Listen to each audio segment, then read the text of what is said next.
Okay, well, it's been a busy week getting ready for VBS. I hope you're getting excited about it. And wow, another great lesson from the book of Acts. And there's so much that you could have in this lesson. See, I want to encourage you, teachers.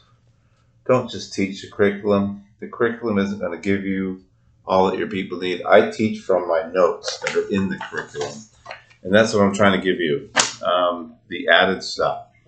The lesson's good, but there's so much more. So what I'm going to do is just kind of give you the more. That's what I try to do. And I'm really kind of focusing today on some really good discussion questions, as well as a few other things. So I'm not going to walk through, obviously, the whole passage or anything like that, but understand the context. This passage we're talking about this Sunday, Acts 20. I'm not in Acts over here because I had another book. So anyways, Acts 29 through 42, you've got to backpedal a little bit. Even though we've already taught the context, you're really jumping right in the middle of a discussion here in a serious situation. So you want to go back, you want to look through the understand the context section. I'll be honest with you, I have so many notes right here written in. I'll probably spend, I hope not, but I could almost spend half the lesson on the context. But a couple things. It is curious, verse 13, the material says, page 78, understand the context. It is curious that verse 13 notes the trepidation some people had in associating with the young church, while verse 14 declares that multitudes of new people were being added. Hopefully you dealt with this last week. What is being referred to here, and I better turn back to Acts, is that some distance themselves from the church. You remember that expression?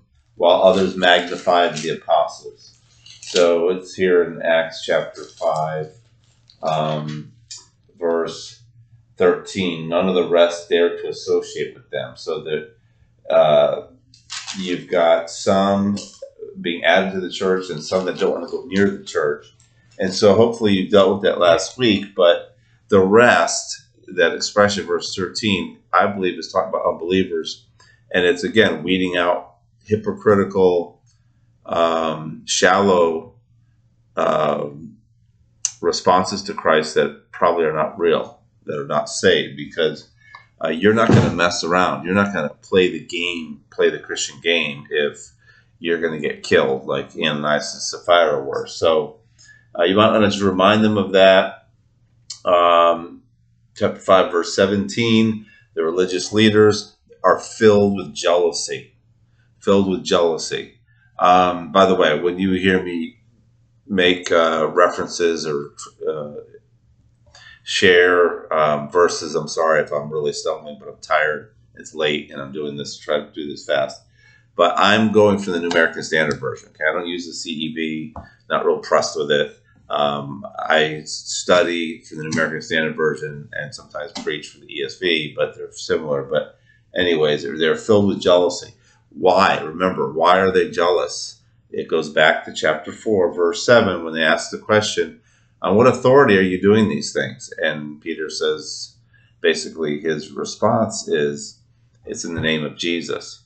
See, the popularity now of the apostles and all that they're doing is undercutting the Sanhedrin's authority. So they're not just mad that because they don't believe in Jesus that the apostles are preaching.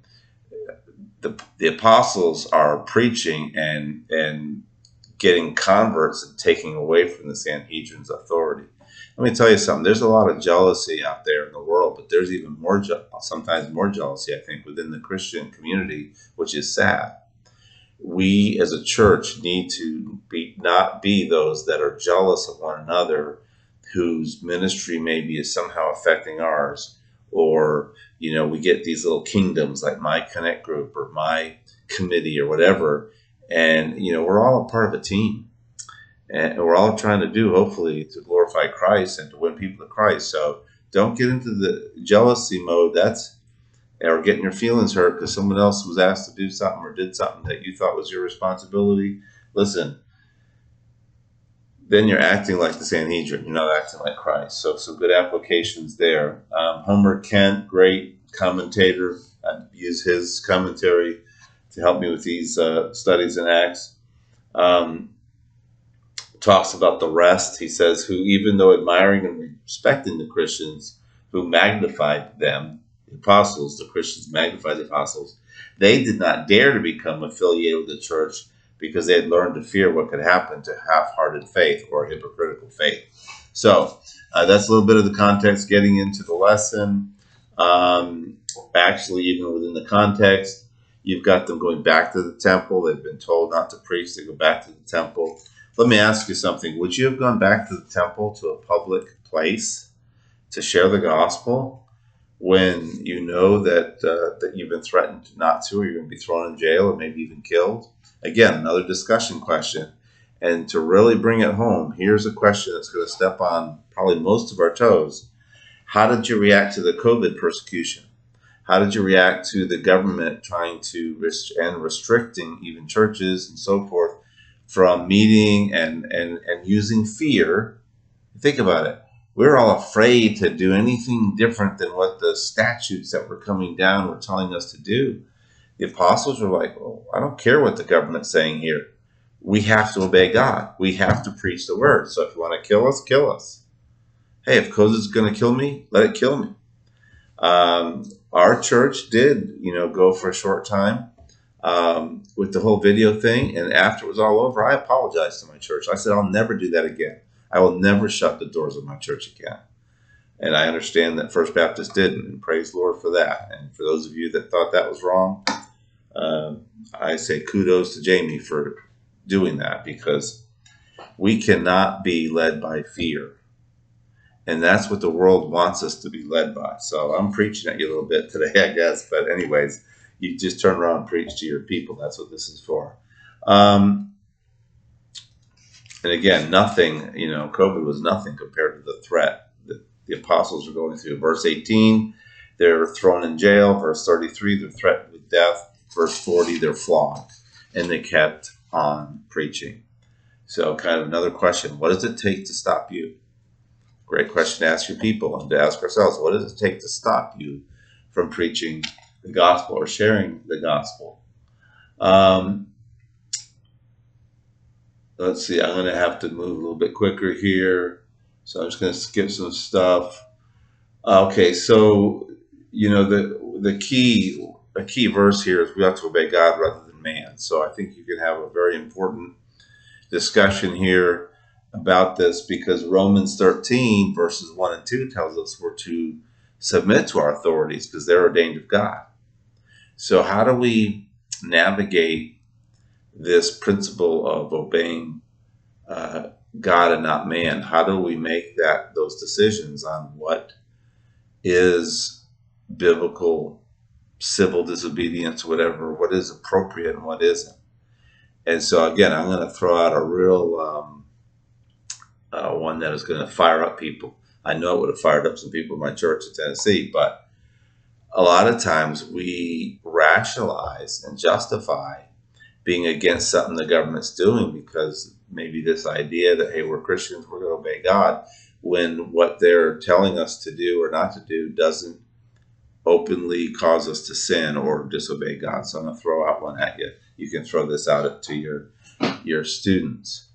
What are you going to do if the government says to you, commands you, passes a law that says you've got to give up your guns? Now, those of you that don't hunt or don't have personal, this isn't going to be a big deal to you, but think about it. How many Christians would then say, hey, I'm not doing that? Whoa, I'll lose my freedom. Okay, I don't see that in the verse. That's not the issue here. Has God commanded us to have guns and to defend ourselves in that way? I'm not talking about the Constitution. The Constitution isn't God's word. Would we be disobeying God if we turned in our guns? The answer to that is no, as much as none of us want to do that or want to do that. I'm just trying to make a point. We can't rationalize. We need to live by this principle, but only as it is true, that if the government passes a law that would directly cause me to disobey God's law, a true biblical command, then I've got to obey God. But if they pass laws I don't like, if they pass laws that might restrict my freedom, what am I supposed to do? I'm supposed to submit, just like Jesus did, just like the apostles did. You remember when Jesus was in the Garden of Gethsemane and Peter whipped out his little sword and tried to fight? Jesus said, no, no, no, no. My kingdom's not of this world. Put your sword away. That Jesus and the apostles never resisted, and this chapter is a perfect example of that. They never resisted the authorities. They resisted the command not to preach, but they didn't resist when they were thrown in jail. They didn't fight back. They took the punishment gladly. They rejoiced that they were found worthy.